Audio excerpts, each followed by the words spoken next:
Hi, friends. Susan Blackwell from the Spark File here to let you know that the doors are open for the Spark File Illume, a 9-month group creativity coaching mastermind that invites you to be the Chief Creative Officer and Chief Marketing Officer of your creativity. But what does that mean?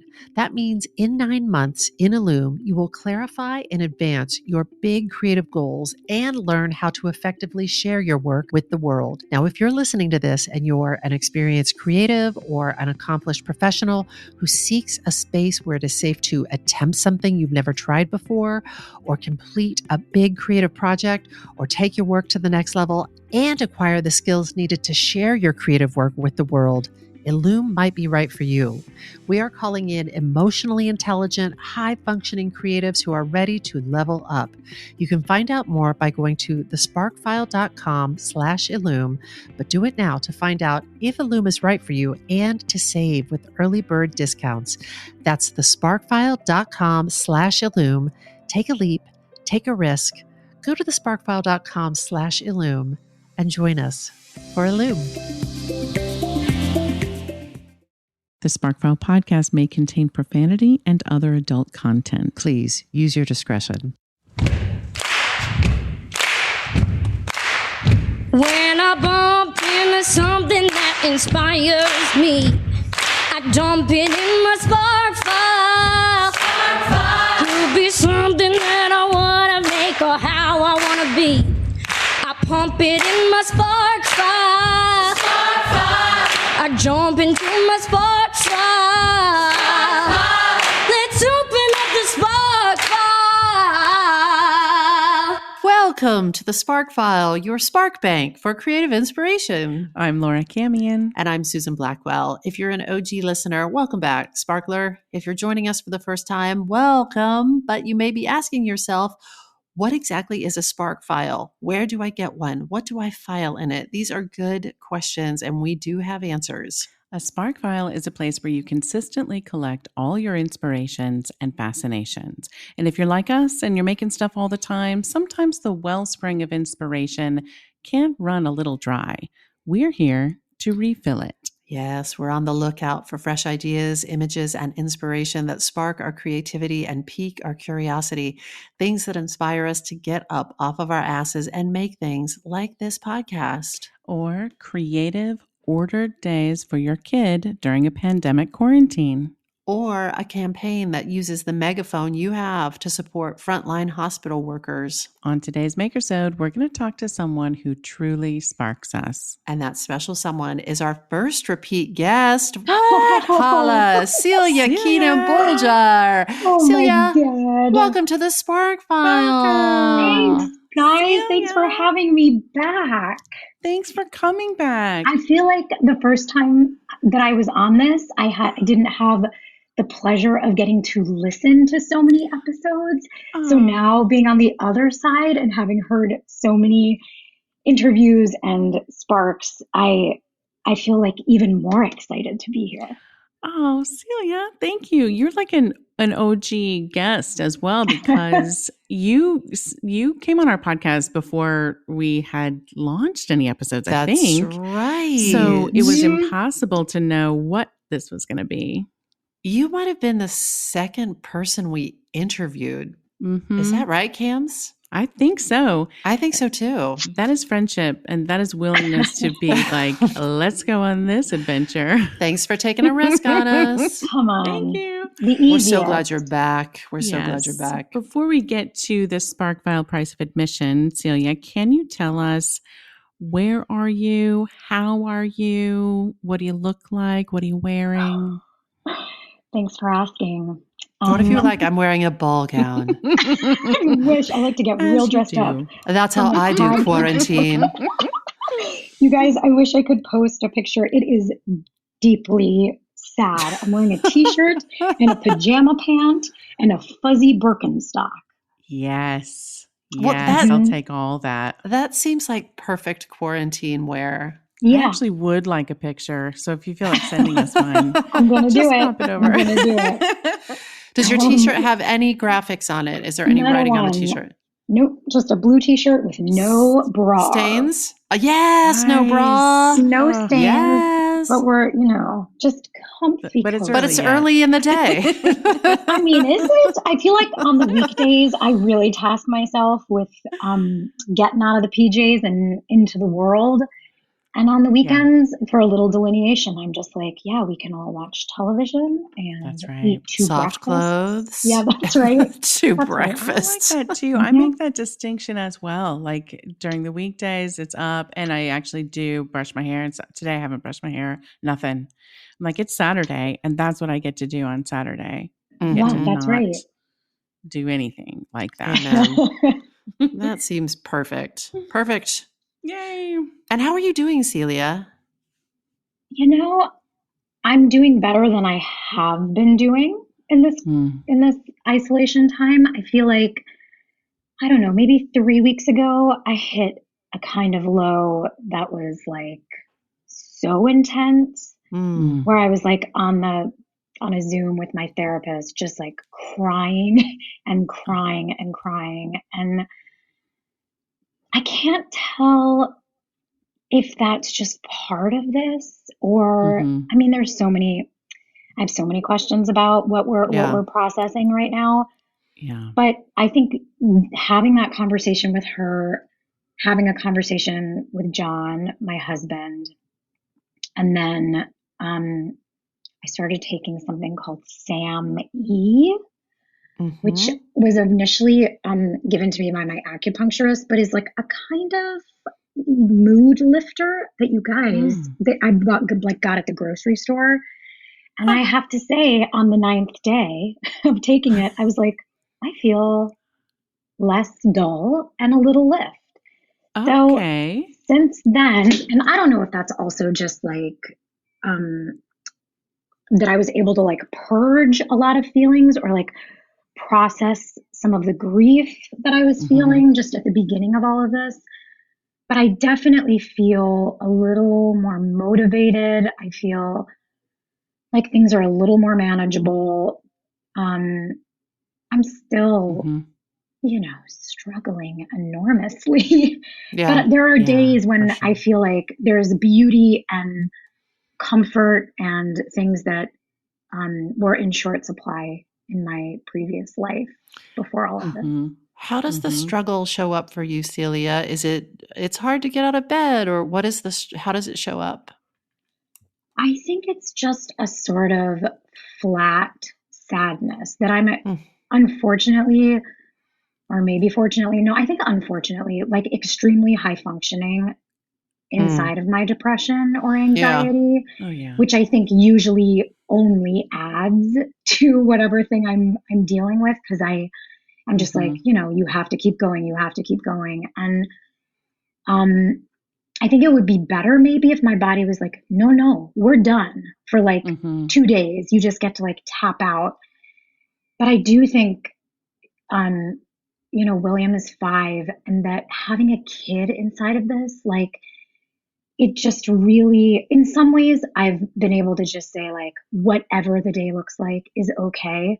But also there are things that I have to show up for. And it has felt, when I was like at the lowest of lows, that staying in bed all day was not an option. Having a child will definitely make that really clear. Like you literally cannot. You don't have that option. Yes. And I think there's just a lot of, it's like my lows, I think, show up more as like sadness than anger or anxiety. Like it's definitely just been like crying. I have also started taking like an hour walk every day and running at the track kind of close to where we have an Airbnb upstate. And there was a time when I would have been like, you can go fuck yourself. I'm not running. I'm not doing a goddamn thing. But it was like something turned over in me where suddenly I was like, what might feel good is to move my body. Yeah. And and I don't say that in a like, if you're feeling bad, you should move your body too. Like I really am not. I think that comes to you when you need it. Yeah. And it's been helpful to me. That's great. That is one of the things I love about you, Celia Keenan-Bolger, is your honesty. Just your candor about this is so, I just love it and I welcome it. Good job. You're doing this podcast great. Really well. Pat on the back. So well, we're going to keep you on. That's right. You get to continue on. Oh God. All right. Next step. But now back to business as usual. The Spark File price of admission. Real quick, you have to tell us a creative risk you've taken recently. We know that you've been taking some big creative swings these days. So if you want to give us a taste, we'll unpack more of it in just a moment. But what's a little creative risk you've been taking recently? I listened to this podcast with Cheryl Strayed and George Saunders, like at the very beginning of this whole thing. Yes, and he kept saying, he was like, it's not our job to process it, what we're going through. It's just our job. It's an artist's job to keep the record. And I feel like that resonated with me so deeply because it also took some of the pressure off that it was like, and he kept saying, you know, in 60 years, no one is going to believe what this was. Yeah. And so if we don't have stories to give it context, then it doesn't mean anything. Then it's just that COVID thing that happened in 2020. And so I've just been really trying to write a little bit more about my experience day to day or what's come up. This like random stories that I'm remembering or thinking about inside of this isolation. Yeah. And that is not something I have ever really done before. So that feels like a risk. This dovetails in with the candor piece I was just talking about, not like candor and ebb, but candor like honesty. You wrote and shared a piece recently on Mother's Day as part of a Mother's Day celebration, and your mom passed away some years ago, and your piece was, there's that time. Laura's mom has passed away. Hunter Bell, who's quarantining with us, his mom passed away in the past few years. And that piece, I was like, this is some real talk. I'm not harshing on anybody who like posts a beautiful picture of them and their mom and a beautiful passage on social media. I'm not, but I was just like, this is of real service to people who share this experience with you. And I shared it with Hunter because he was having a really, really hard time. And I was just like, that honesty is so helpful. So I love that you're taking great notes and you're writing and you're, it's very whole. It's very honest and very whole what you're writing and sharing right now. I really just want to say hats off to you. And I also feel like, and I know you sort of know this, but you have been like such a major help. And honestly, this podcast, like my Spark File and the way that I write things down and like come to inspiration and the way that you've just sort of nudged me along has been, I feel like it was like the beginning of 2020 when I started being like, maybe I'm going to write some more things. And that it just has been such, especially at a time when like being an actor is just non-essential, and that it's like, I'm not going to do monologues in my bedroom. There's no place really to be an actor. And so then what does this look like creatively when the thing that I value the most in my creative life is taken away? And I just feel grateful to have had a tiny foundation before all of this started with you guys and with Susan to like have a jumping off point.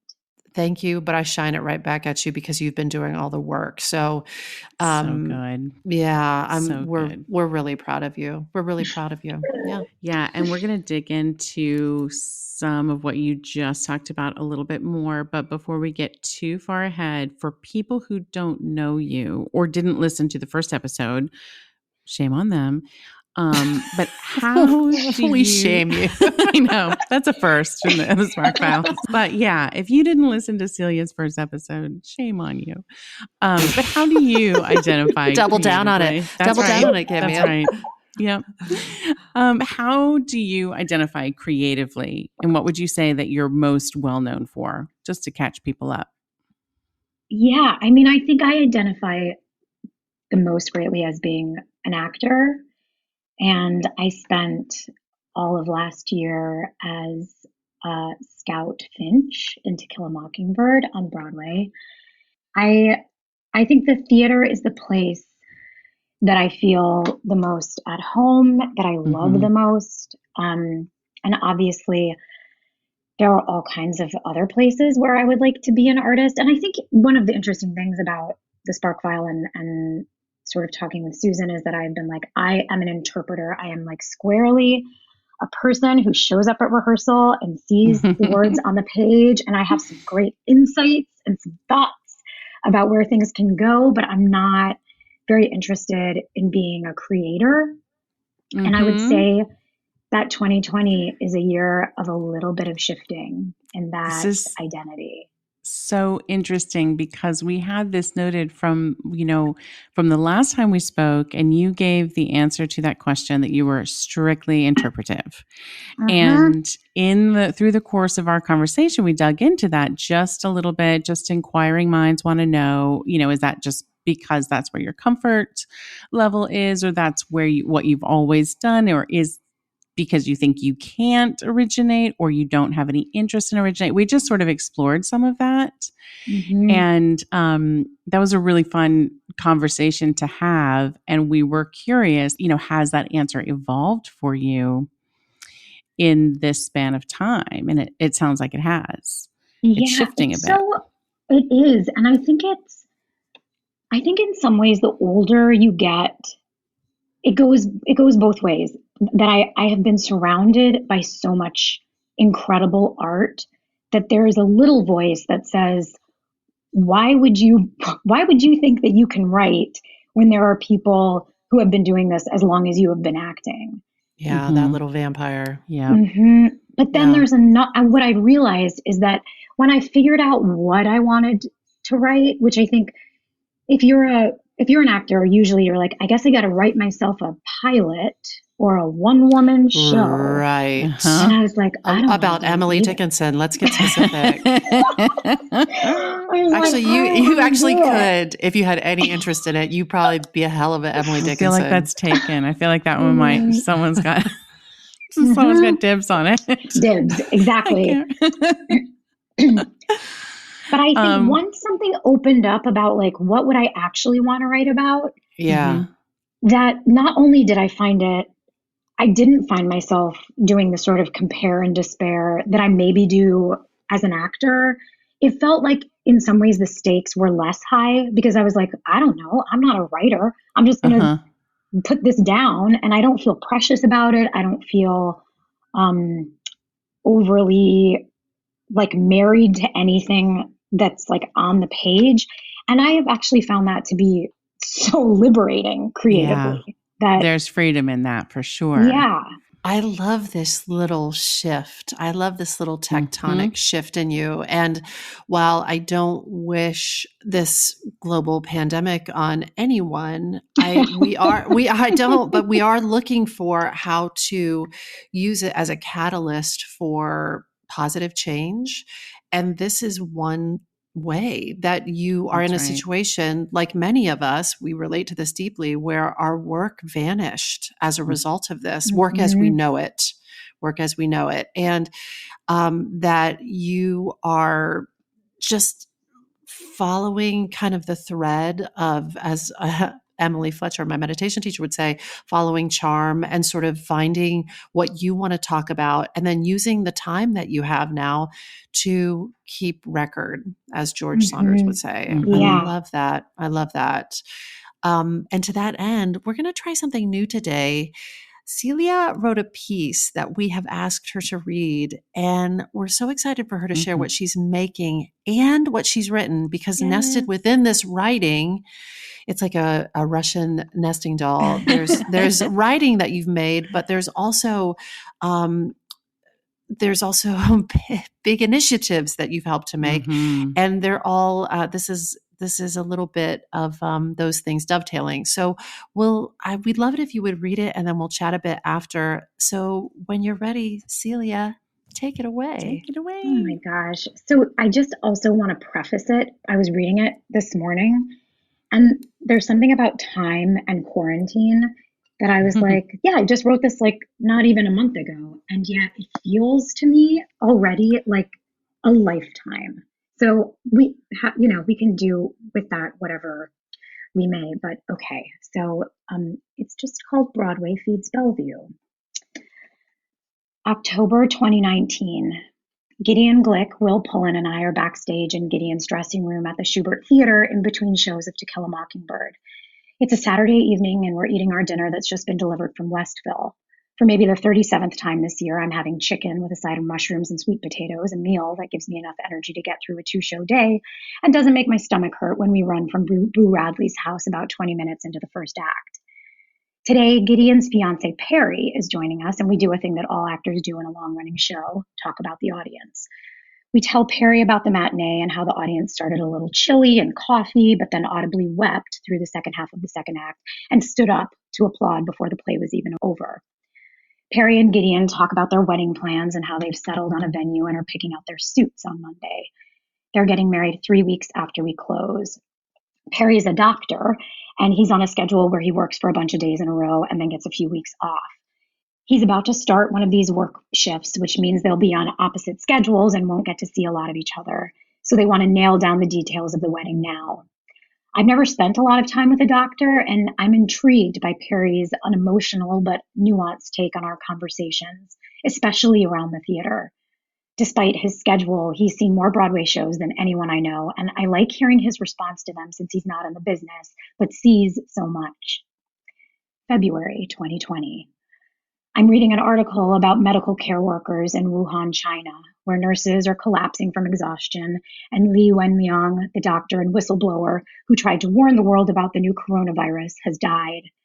I record a track of a song at Atlantic Records for an upcoming movie I'll be shooting at the end of March. I go see my husband John in a hilarious and poignant new downtown play called Too Macho by our friend Ethan Lipton. As the first cases are reported in Washington State and Wisconsin, I read an article about the startling shortage of essential medical supplies in the U.S. I think of Gideon and Perry. I go to 5 Broadway shows because I'm a Tony nominator this year, and I'm trying to catch up on all of the shows before April when a whole new crop of productions will open. I think of how many of these shows Perry has already seen. I walk to a costume fitting in Greenpoint for a new television show I'm supposed to start shooting in March and listen to a podcast about the ongoing crisis aboard the Diamond Princess cruise ship. Mike Pence is appointed to lead the coronavirus task force.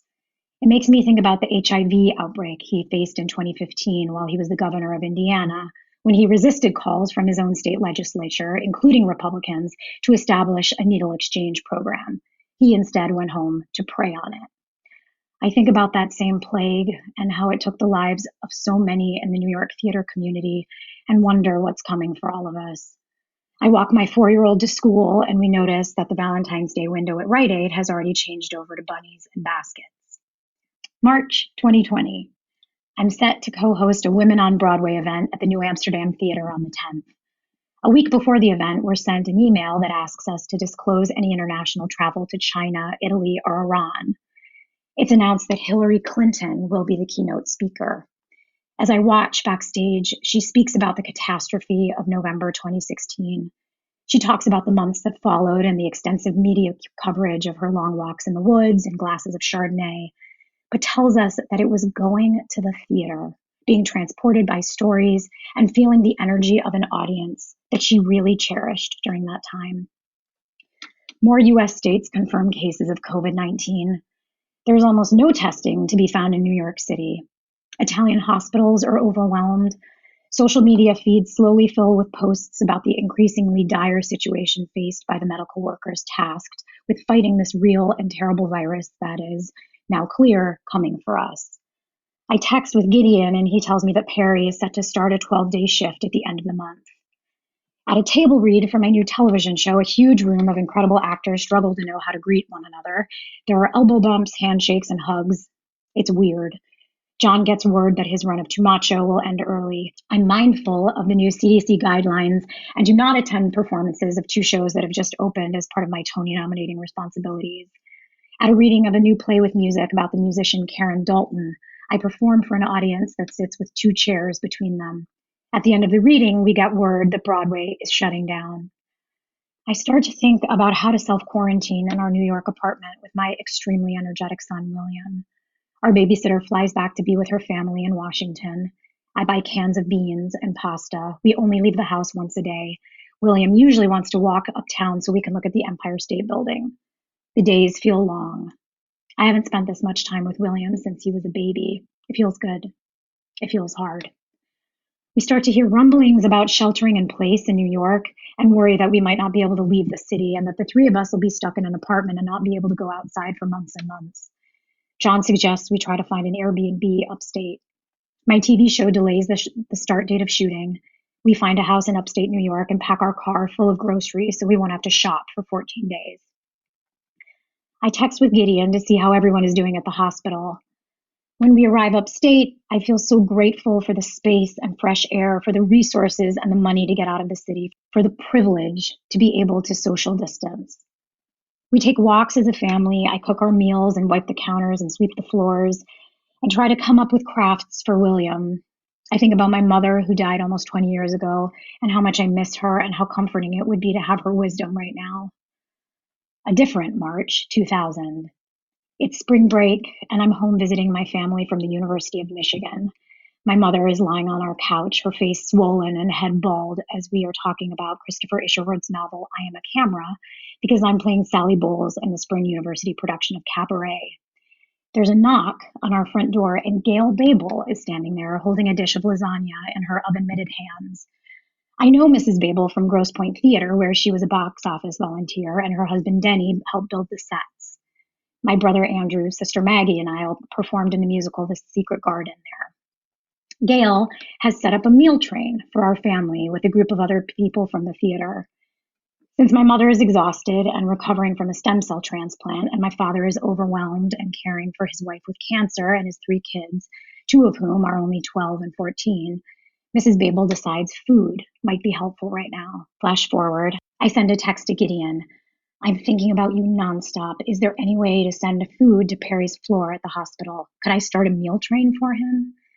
Gideon responds that he's doing okay, but now living in a different apartment in the same building since Perry started working. Perry says it's like the Wild West at the hospital. And while he likes the idea of food being delivered, he feels like there are hospitals in New York that are dealing with a greater number of patients and fewer resources. He suggests we get in touch with his friend Gabriella, a doctor at the intensive care unit at Bellevue Hospital. I remember my sister telling me that Bellevue was a hospital where no one was ever turned away. In its past, if there weren't enough beds and a sick patient arrived, they stole a bed from another unit or made a bed with parts from a hospital closet. At the height of the AIDS epidemic, Bellevue took care of hundreds of patients that other hospitals turned away. I think about those hospital workers and how they took care of our community in the 80s and asked Gideon to reach out to Gabriella. April 2nd, 2020. Victoria Myers and I are texting. Victoria, who I know from when she was the editor of the online theater publication The Interval, is sending me photographs taken by Joel Meyerowitz and Stephen Shore in the 1970s, and a good article from New York Magazine. I float the meal train idea by her and explain how I want to set something up where the Broadway community can help feed the Bellevue hospital staff, but how between establishing a homeschool routine for William, my participation in this upcoming reading of Lips Together, Teeth Apart to raise money for the Broadway Cares Equity Fights AIDS Emergency Fund, and finding out that artists have recently been deemed non-essential, I'm left with a sort of flat sense of self. I can't find the time or energy to figure out the mail train website. She replies, I'm on it. Victoria makes us a page. Gideon calls 4 local restaurants that are still delivering in the city, one of which is our beloved Westville, chicken and mushrooms and sweet potatoes for everyone. He figures out a plan with the owners to put in an order in the morning so that the food can be delivered at 6:45 p.m. before the night shift begins.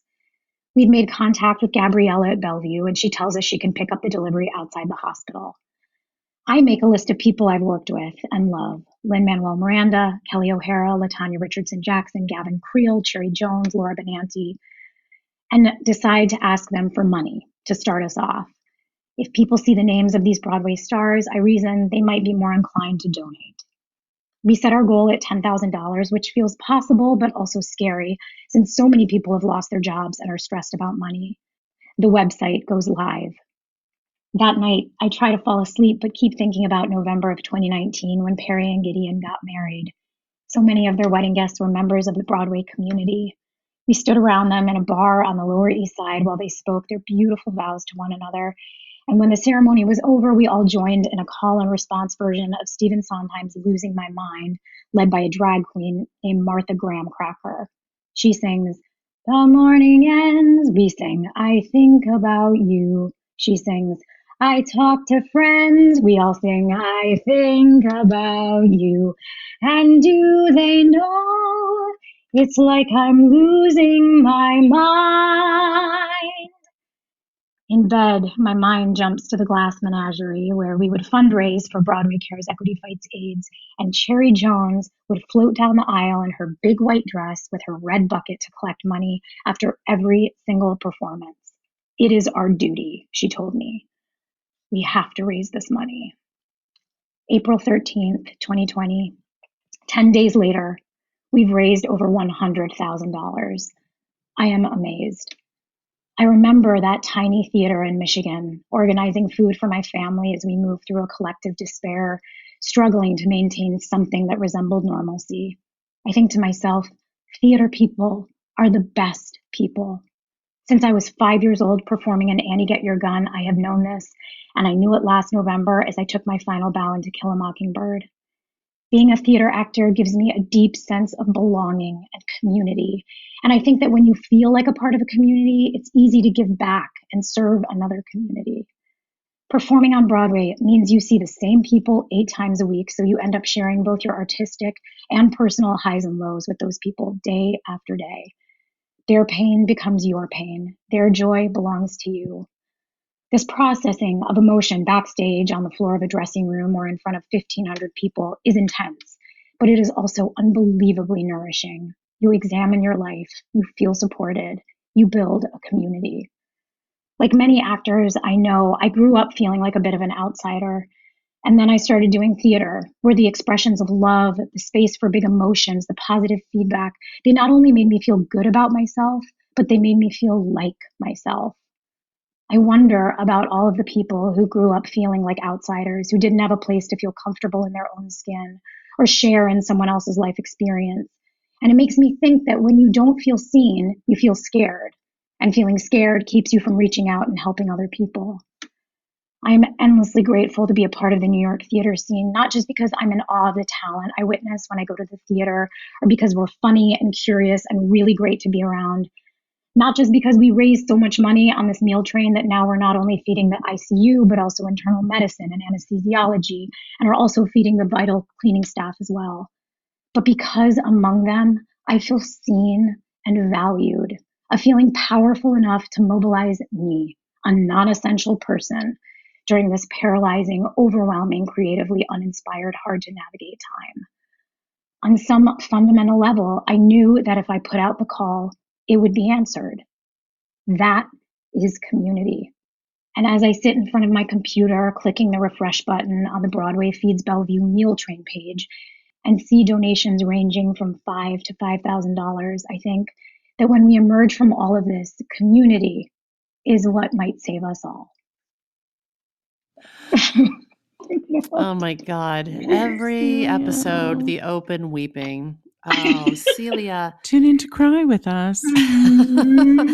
Celia, thank you so much for sharing that. And I didn't want to spoiler alert it, but the amazing thing about this is sort of, it is sparks on sparks, and it is layers of creativity. It's the creativity of you creating this movement to feed these frontline hospital workers. And it's also your documentation of it, this beautiful documentation of it that we find so very moving. Oh my gosh. Thank you for sharing that. I can't oh my gosh. Thanks for giving me a place to share it.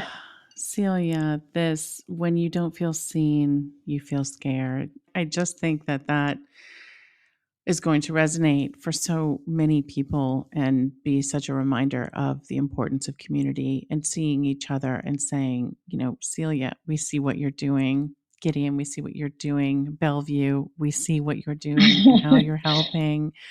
It just means so much.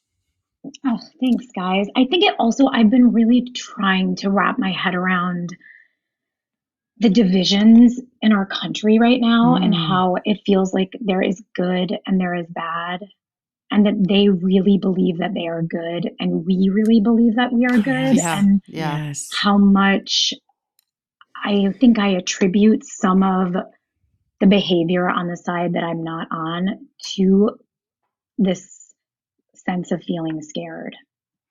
Yeah. Yeah. I racked my brain with what might bridge that divide.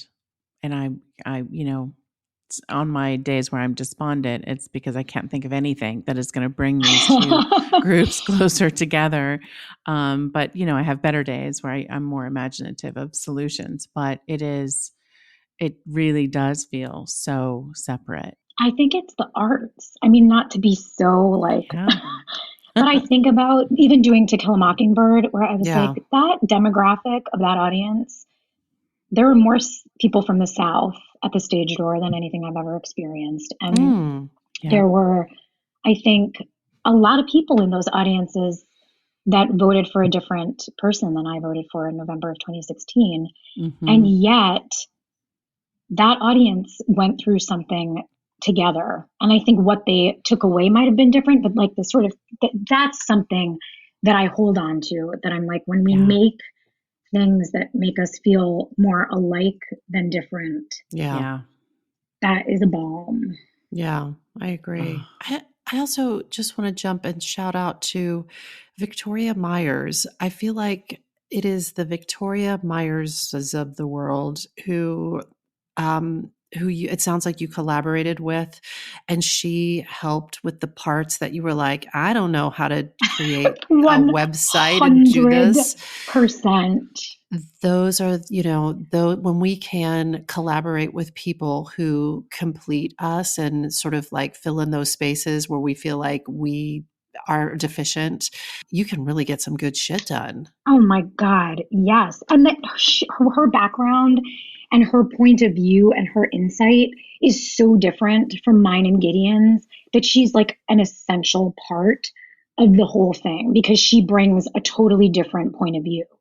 Yeah. I know that this time you talk about in the piece how you had all of this beautiful, it seems like very exciting work that was all lined up. And I can only imagine how excited you were to do that work and how, what a loss it must have felt like when each of those things sort of evaporated out of the necessity of the times we're living in.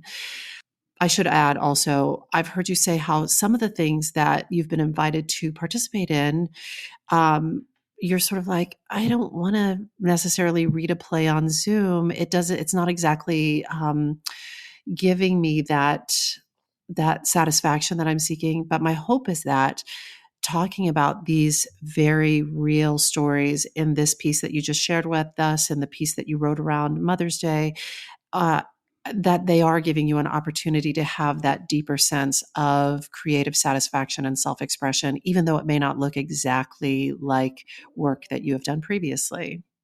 Yes, I really do feel that way. I did an interview a couple days ago and they asked me when do you feel the closest to being an actor? And I was like, when I feel the closest being an actor is when I'm talking like on a FaceTime call or on the telephone to the people that I love. And I was like, what is that? Like, why is that? And Connection? I was like, I guess, yes.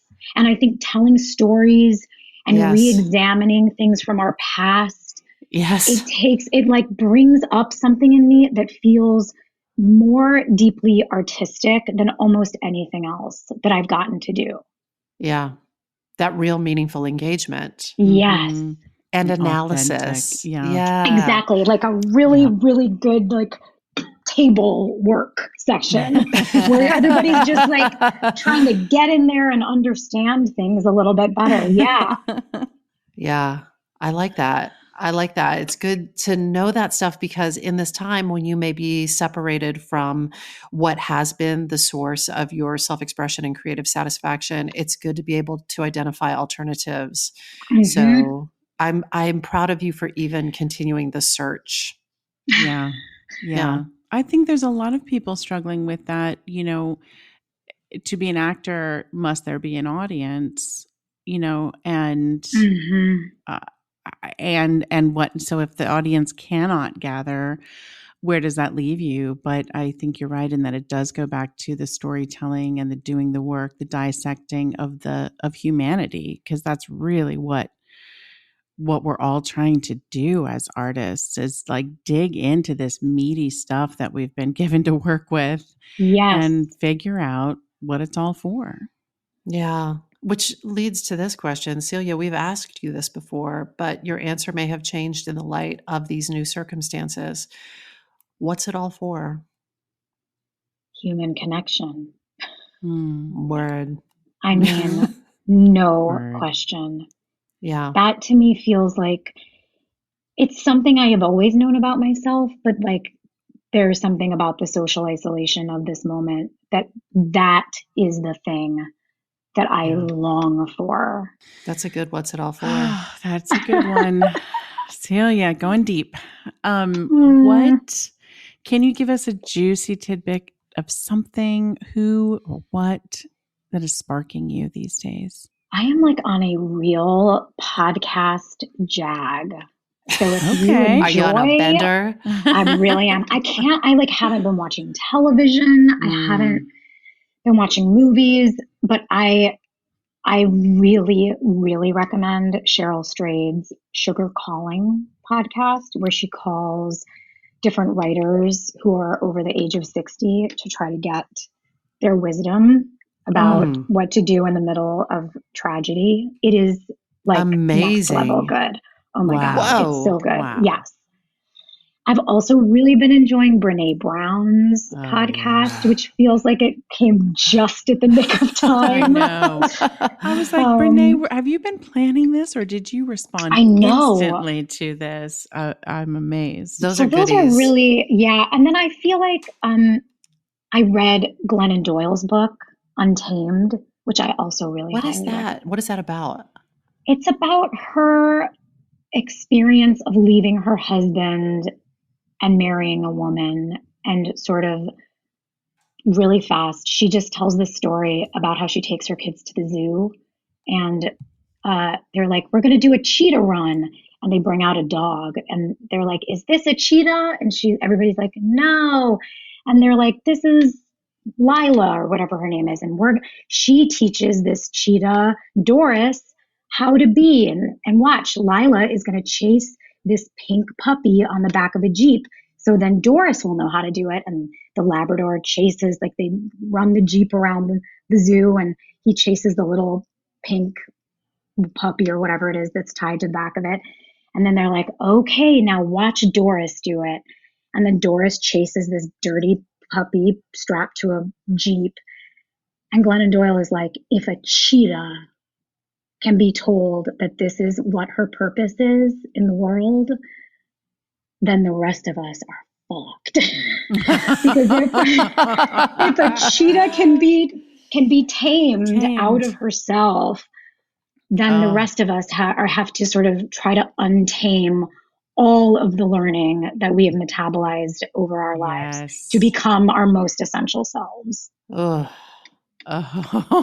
that's a all right, good one. Glennon Doyle. Good. These are good sparks. Oh, Celia, you are a balm for our soul. You're amazing. And thank you so much for joining us again. And for all the work you've been doing during this time, your activism, your creativity, your honesty, inspiration. You're a human walk and talk and spark, Celia Keenan-Bolger.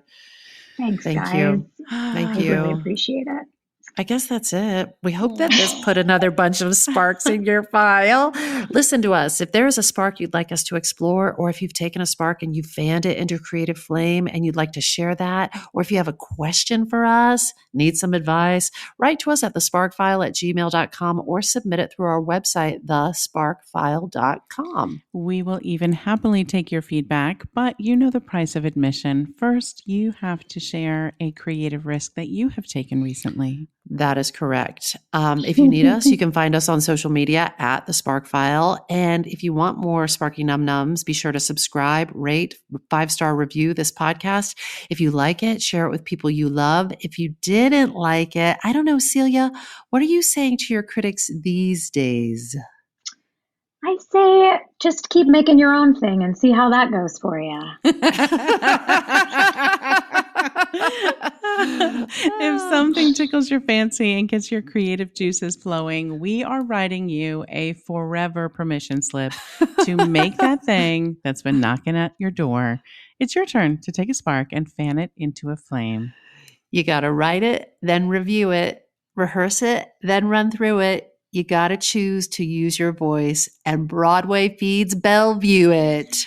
You got to take it and make it. Celia. Thank you, Oh Celia. Thank you, guys. When I bump into something that inspires me, I dump it in my spark file. Could be something that I want to make or how I want to be. I pump it in my spark file. I jump into my spark file. Let's open up the spark file. Hi, friends. Susan Blackwell from the Spark File here to let you know that the doors are open for the Spark File Illume, a 9-month group creativity coaching mastermind that invites you to be the Chief Creative Officer and Chief Marketing Officer of your creativity. But what does that mean? That means in 9 months in Illume, you will clarify and advance your big creative goals and learn how to effectively share your work with the world. Now, if you're listening to this and you're an experienced creative or an accomplished professional who seeks a space where it is safe to attempt something you've never tried before, or complete a big creative project, or take your work to the next level and acquire the skills needed to share your creative work with the world, Illume might be right for you. We are calling in emotionally intelligent, high-functioning creatives who are ready to level up. You can find out more by going to thesparkfile.com/Illume, but do it now to find out if Illume is right for you and to save with early bird discounts. That's thesparkfile.com/Illume. Take a leap, take a risk. Go to thesparkfile.com/Illume and join us for Illume.